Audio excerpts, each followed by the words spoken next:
आप यहाँ पहुँचे हैं एमडी यूनिवर्सिटी रोहतक के अंदर, तो क्या कहना चाहेंगे इस खेल को लेकर के, ग्रैपलिंग खेल जो कि देश के अंदर उभरता हुआ खेल है।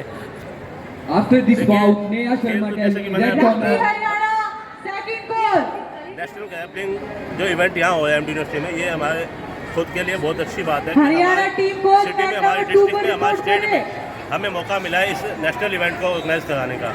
और जैसा कि यहाँ पे 22 स्टेट से बच्चे आए हुए हैं, तो ये अपने आप में एक मिसाल है कि हाँ कितने बड़े लेवल पे हमने इवेंट कराया है। और ये ग्रैपलिंग जो इवेंट हुआ है, ये अपने आप में एक मुकाम है कि यहाँ पे मेरे हिसाब से 1000+ बच्चा यहाँ पे आया होगा। हाँ, 1400-1500 बच्चे यहाँ पे एथलीट आए हैं खेलने के लिए। तो इससे आप अंदाज़ा लगा सकते हैं कि कितना बढ़ता हुआ स्पोर्ट्स है ये।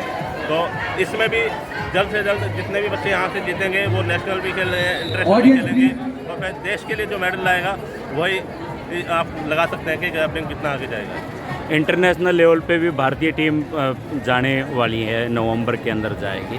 तो जो खिलाड़ी हैं उनके लिए क्या संदेश देंगे, क्योंकि आप भी बहुत बार इंटरनेशनल विजेता रहे।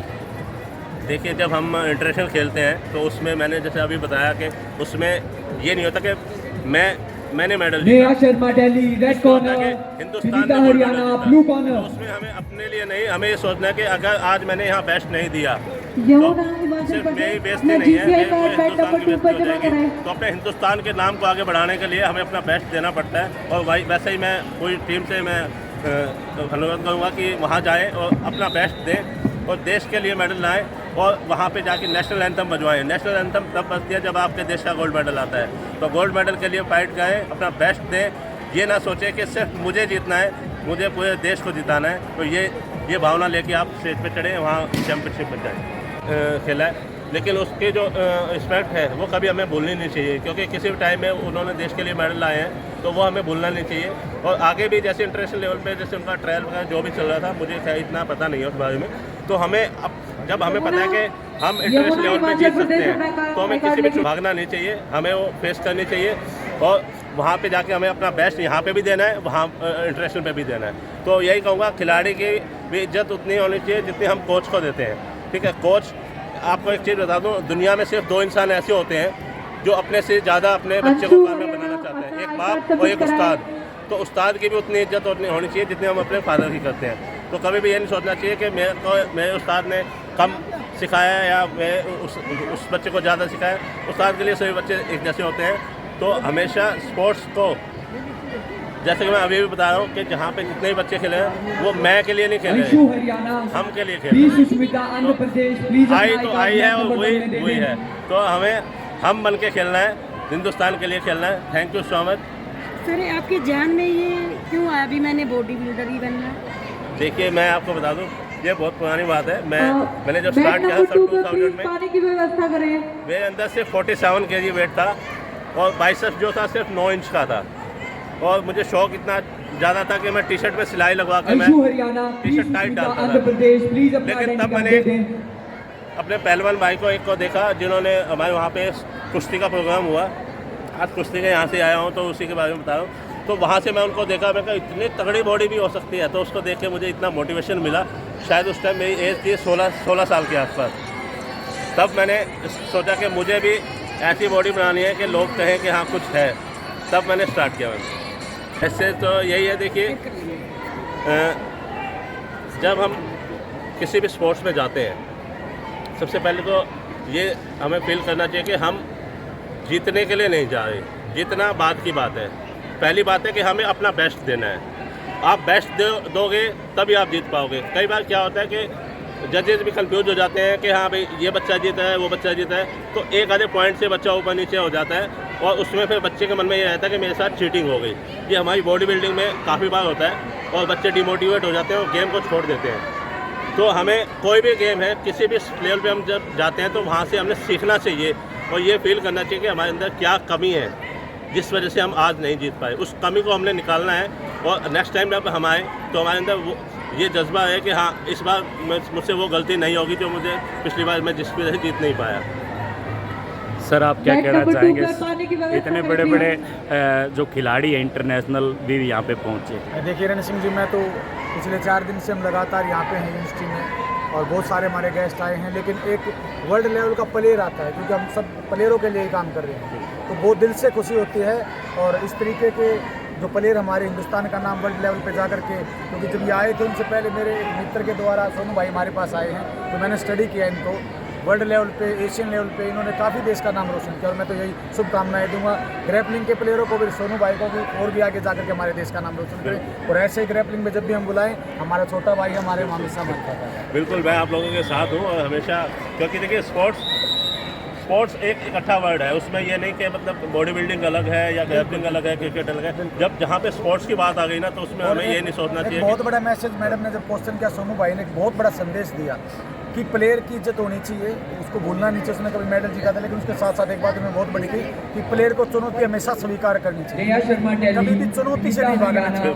यदि आप चुनौती से भाग करके कहीं से मेडल लेके आएंगे तो आपकी इज्जत नहीं होगी। ये बहुत बड़ा संदेश था, और छोटी सी बात में सारी बात कह दी। तो थैंक यू सोनू भाई। सर एक लास्ट क्वेश्चन मेरा है, जैसे बेटी बचाओ बेटी पढ़ाओ का एक बयान मोदी जी ने एक नारा दिया, और आपने तो बेटी अपनी बॉडी पे मैंने ही यहाँ पे भी कहा कि, और यहाँ पे भी सेव गर्ल्स का यहाँ पे भी मैंने टैटू बनवाया है। सर बेटियों के बारे में आप क्या कहना चाहोगे? देखिए, बेटियों के बारे में यही कहना चाहूँगा, और एक कहावत भी है, बेटे भाग्य से मिलते हैं तो बेटियां सौभाग्य से मिलती हैं। और बेटी पालने का मौका भी उसको मिलता है जिसमें उसका जज्बा हो, उसमें इतनी हिम्मत हो, भगवान उसी के घर बेटी देता है। और आजकल आप देखेंगे जितने भी स्पोर्ट्स हैं, आप बेशक से काउंट कर लेना, पिछले 3-4 साल में बेटियां सबसे ज़्यादा हैं हर स्पोर्ट्स में, और गर्ल्स ही सबसे ज़्यादा मेडल लेके आए। मैं ये नहीं कह रहा कि बेटे लेके आए, बट ये अच्छा लगा है जब फादर और मदर दोनों बेटी को सपोर्ट कर रहे हैं। लेकिन पहले क्या होता था, बेटी बचाओ बेटी पढ़ाओ, अब एक नारा आ गया, बेटी पढ़ाओ बेटी बचाओ और बेटी खिलाओ, और वो देश के लिए मेडल लाएंगे। तो बहुत फील होता है कि अब पीछे आपने देखा भी होगा, काफ़ी अभी एक उज्जैन में भी जो कांड हुआ, वो बड़ा गलत महसूस होता है। लेकिन मैं ये कहूँगा कि बेटी को इतना सक्षम बना दो, छोटी एज से वो ये ना सोचे कि मैं लड़की हूँ, वो सोचे कि मैं रानी लक्ष्मीबाई हूँ, मेरे सामने कोई भी आ जाए, झांसी की रानी हूँ मैं, और मेरे से कोई भी टक्कर खाएगा तो कटेगा ही।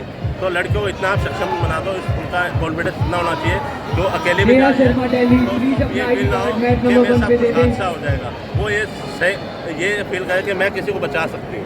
तो हमें लड़कियों को इतना सक्षम बनाना है, और ये बहुत अच्छी बात है कि स्पोर्ट्स में लड़कियाँ आगे आ रही हैं। तो इसके लिए मैं जितने भी माँ बाप जो लड़कियों को सपोर्ट करते हैं, उनको तहे दिल से धन्यवाद करता हूँ।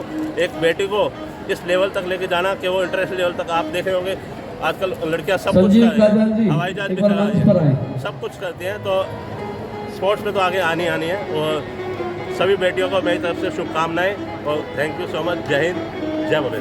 जिस पर यहाँ तो बेटियाँ तो हैं, हाँ। लेकिन आगे महिला भी बनेंगी, और जो हमारी प्रधानमंत्री नरेंद्र मोदी जी ने कि कीर्ति हरियाणा रेड कॉर्नर, कविशी राठौड़ हिमाचल प्रदेश तो ब्लू महिलाओं के कॉर्नर। बारे में आप क्या कहोगे?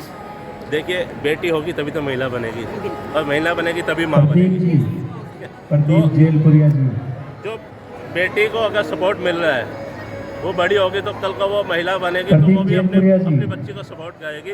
ग्राउंड को संभालना। मैं आपको बता दूं, हमारी जो बॉडी बिल्डिंग लाइन है, उसमें बेटियां तो हैं ही, कुछ ऐसी महिलाएं भी हैं जो बॉडी बिल्डिंग कर रही हैं, जिनकी एज 40 साल 45 साल से ऊपर भी है, वो भी बॉडी बिल्डिंग करती हैं। तो हमें ये नहीं सोचना कि महिला हो गई तो उसका वो जज्बा ख़त्म हो गया, वो जज्बा वही है, बस लोगों को अपनी सोच बदलनी है। Thank you sir. Thank you sir. कौन कहता है आसमां में सुराग नहीं होता? कौन कहता है आसमां में सुराग नहीं होता? एक पत्थर तो तबीयत से उछालो यारों, एक पत्थर तो तबीयत से उछालो यारों। तो आज आपकी बातों ने मुझे यही सिखाया है कि यदि हम कोशिश करेंगे, हम मेहनत करेंगे, तो हम ज़रूर आगे बढ़ेंगे। Thank you so much sir. जी बोल देगी तो फिर ये भी गलत हो जाएगा कि मेरी गम में डूबी नाखों पे नजर में तो यूँ ही जी लूँगा मैं क्या। भाभी भाई साहब के लिए, मेरी गम में डूबी आंखों पे नजर में तो यूं ही जी लूँगा मेरा क्या। ये दर्द जमाने के मेरे सीने में रहने दे तो आंखों में रह सकता है तेरा क्या। ये हमारे भाई बॉडी बिल्डर के लिए। और भाई थोड़ी सी 1-2 इंच मारी पड़ जाए, जो आपकी स्टार्टिंग में थी ना 9 इंच की अब हमारा भाई हाल है तो कुछ गठ जरूर दे के जाना। कुछ जूठा उठा पी लेंगे, कुछ अगर बात बनती हो तो भाई वो हनुमान जी का जूठा नहीं खाया था भीम ने केड़ा, तो दे के जाना जरूर है कुछ हमें भी। ठीक है, थैंक यू जॉन भाई।